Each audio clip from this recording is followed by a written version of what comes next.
आप देखिए अफगानिस्तान तालिबान में जिस तरीके का वातावरण बना है, बम फेंका जाता है रूस की तरफ से यूक्रेन के ऊपर।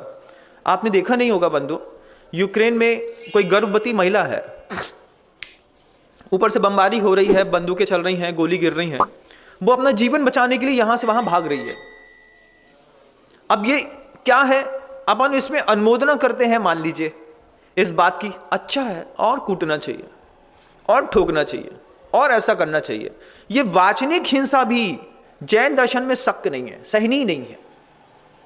आप अहिंसा के पक्षपाती बनिए, आप प्रार्थना करिए ना भगवान से, भगवान इन लोगों को सद्बुद्धि आए। 8 महीना हो गया है, पूरा देश परेशान है, सर्व राष्ट्र मारिम छिंद छिंद बिंद बिंद।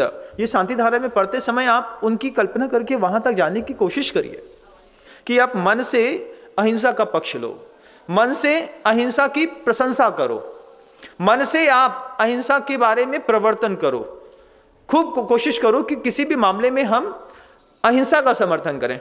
अभी आप देख लीजिए अपने जीवन में, लौकिक जीवन में भी आप लोग देखते होंगे कि कहीं पर भी जब आपको खाली गाड़ी मिलती है तो आप कितना तेज गाड़ी चलाते हैं। 160, 180, 200 की स्पीड पे जब आप अपनी कार चलाते हैं, बाइक चलाते हैं, ये आपकी जो आक्रामकता है वाहन को चलाने की, ये भी हिंसा है। जब आपको पता है कि कीचड़ में बहुत सारे जीव रह सकते हैं, आपने छपाक से उसके ऊपर से गाड़ी निकाल दी। आपको पता है कि सुबह सुबह का समय है, गाय बैल भैंस आने जाने को रखती है, आपने बहुत स्पीड में, जो हाईवे पे भी गाड़ियां चलती हैं, ये भी आपका अंतर्मन कहीं ना कहीं हिंसा का पक्ष लेता है। कितने जीव नीचे आकर के मरते हैं, आप कॉन्शियस होकर के थोड़ा धीमे भी चला सकते थे, लेकिन आपने हाइपर स्पीड में गाड़ी बहका के इधर से उधर से घुमाना पसंद किया। अभी ठंडी आ रही है, अभी ठंडी में आप लोगों को जैसे ही दिसंबर लगेगा, दिसंबर के दिनों में प्रायः करके एक फैशन सा चला है कि लोग आग तापते हैं, थोड़ी गर्माहट चाहिए पड़ती है।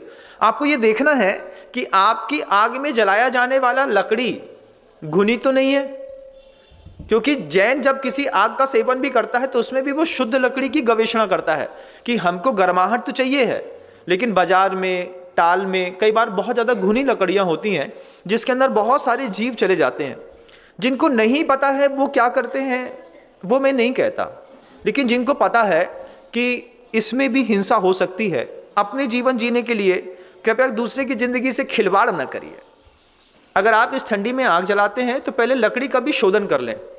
आप इस ठंडी में, आपको गर्म पानी से पैर सेकना है, आपको बहुत नहाना है, कुछ भी करना है, शावर बाथ लेना है, तो आप कोशिश करिए कि आपका जो शावर बाथ है वो छने पानी का हो।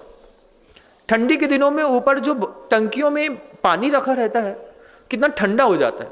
अब उसको सीधा, वो आपके डायरेक्ट कनेक्टेड है, आपके यहाँ के वाटर हीटर से, गीजर से कनेक्टेड है, अनछना पानी उसमें आता है और एकदम से गर्म हो जाता है।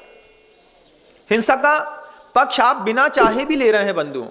अहिंसा का पक्ष लेने के लिए आपको कितनी मेहनत करनी पड़ेगी सोचिए, और कोई ज़्यादा चीज़ नहीं है। आपको 1 बाल्टी पानी अपने ही बाथरूम में छान लेना है, जो कपड़े हैं आपके घर के धोने के, उन्हीं धोते हुए कपड़ों से छान लीजिए और उसमें एक इमर्सन रॉड लगा दीजिए। इमर्सन रॉड छने हुए पानी में लगने पर वो पानी गर्म हो जाएगा, आप उसका उपयोग कर सकते हैं। लेकिन आप गीजर का जो उपयोग करते हैं उसमें अनछना पानी, क्या ये शक्य नहीं है?